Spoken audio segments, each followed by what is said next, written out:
Welcome to the Mobile Home Park Mastery Podcast, where you will learn how to identify, evaluate, negotiate, perform due diligence on, finance, turn around, and operate mobile home parks. And now, here is your host, the fifth largest mobile home park owner in the United States, Frank Rolfe. Webster's defines creativity as the use of the imagination or original ideas. This is Frank Rolfe, the Mobile Home Park Mastery Podcast. I'm all for creativity in making mobile home park deals. I frequently tell people to think like a deal maker, not a deal killer. Anyone can look at any deal and strike it down for any number of reasons, but there's no money in that. The money is when you see the potential, the raw material, and you try to find a way to sculpt something amazing from those pieces. But unfortunately, there are some limitations to your creativity I want you to be aware of. Let's go over the first one. If I overpay for a mobile home park and my creative solution is to structure below market debt, low interest rate, lower terms, that's all fine and dandy, but they'll have to carry that debt for a very long period of time or it does me no good. Think about it for a minute. If a property is worth $700,000 and I elect to pay $1 million for it because mom and pop says I won't sell it for less than $1 million, and I say, okay, mom and pop, but here's the deal. The bank will never give me or appraise it at $1 million, so you'll have to carry the paper. And I can't even make the payments at the $1 million and have any money left over unless you do it at a very, very low interest rate. Maybe at 0% in year one, and then 1% in year two, and then 2% year three, and 3% year four, and so on until you reach a limit. But if I do that structure, bear in mind, if I have to go out and refinance that property at any point in the near term, I'm upside down. I paid $1 million and it's worth $700,000. How's that going to work? I can force feed those monthly payments to equate to the same as a regular bank note at $700,000. But that doesn't make that money has gone away. And the only way I'm going to make that deal work is by rapidly pushing rents and filling lots and cutting costs so that someday when I get another note, a real bank note, the thing is now worth far more than $1 million. But don't let mom and pop on that creative financing scheme try and force you down to a short term. It will not work. How long do you need? You'll need at least 10 years. Most parks need 10 years to fully mature without putting yourself in a horrible, stressful mode. A lot of times when you have deals like that, you're willing to pay more for it because there's so much potential to fix it. But yet you can't pay the amount mom and pop want and get a conventional bank loan. Don't let them box you into the corner where you have no liquidity at all, where you can't get a conventional loan, because that hasn't accomplished anything at all. You have then creatively put yourself in a very bad position. Also, if mom and pop, in that same example, choose instead to make the deal in two different notes, two different closings, one for the land proper, let's say, for $700,000. Well, that works out. That matches all up to what the bank will do and the appraiser. That's great. But then the other $300,000 is based on a bunch of park-owned homes they have. So they say, well, I've got 30 park-owned homes, and you should be able to get $10,000 a piece of value out of those. So I'll carry the $300,000 and the bank can go ahead and do the $700,000. Word of caution on that creative structure. How are you going to get those homes released? Remember that all park owners today, all smart park owners for the most part, they don't want to own the homes, they just want to own the land. If mom and pop have those homes as collateral in their collateral pool, then you have no right to sell those things. You're stuck in the rental business forever, until such time as you could ever get the home in a manner in which mom and pop will release it from collateral so you can go ahead and sell it to the customer.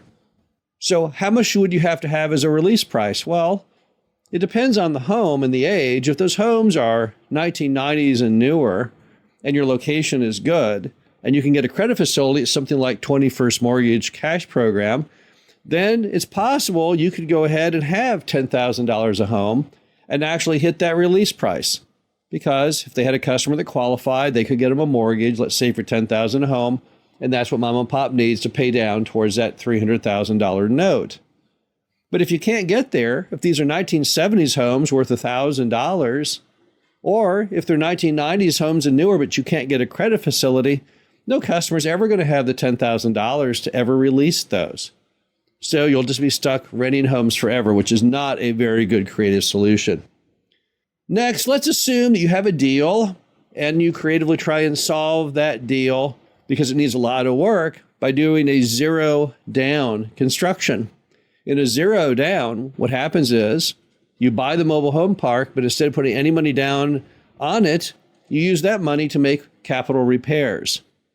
It's a construction we've used many times. We've done 12 zero down deals over the last 25 years. But here's the filler on that. Make sure that it doesn't need a ton of capital because then it's not really zero down, right? So if you find a deal that you can buy for zero down, which needs only basically cosmetic improvements, better mowing, painting, things like that, well, then that's a great construction. But if you need a zero down deal because the roads need $400,000 of work, it's not zero down because you've got to come out of pocket to make those repairs. Be very careful you get conned into doing a deal simply because it has the appearance of zero down. And of course, everyone loves zero down. That means you have effectively no skin in the game and your return on equity is infinite. But the problem is, in many cases, the person is lying to themselves and it's not zero down, or it's not a low amount down, like 5% or 10%. It's actually 20 or 30% when you factor in all those capital repairs that are needed. If your construction mode is to do a wrap note, make sure that you have very, very little in it, because what could happen on a wrap note is that it might come due. In a wrap note construction, what you have is, let's say you're buying a park for $1 million and mom and pop have an underlying mortgage on that park for, let's say, $700,000. And they're going to go ahead and let you put some money down. Let's say you put down 100 and they're going to carry 200. So the way it works is you put down 100 and the bank's got 700 and they've got 200. What are you going to do if the bank calls that note? That's just an underlying risk that's out there. If you read mom and pop's loan covenants, they can't do that in most cases. Sometimes they can. Sometimes there's no clause prohibiting it. But most of the time there is. Most of the time there's a due on sale clause, and yes, the note could be called. What do you do if they call the note? Mom and pop doesn't have the $700,000 to pay it off. Neither do you. You could very well lose your $100,000 and the property. So if you're going to do a wrap note, you got to make sure you have as little skin in the game as possible. It would really, really help you if you could see mom and pop's note to make sure that they have the right to do what they're doing. And try and stick with properties that in a worst case scenario, you think you could get another loan on it, at least enough to replace the underlying loan with the bank. And then mom and pop could continue to carry.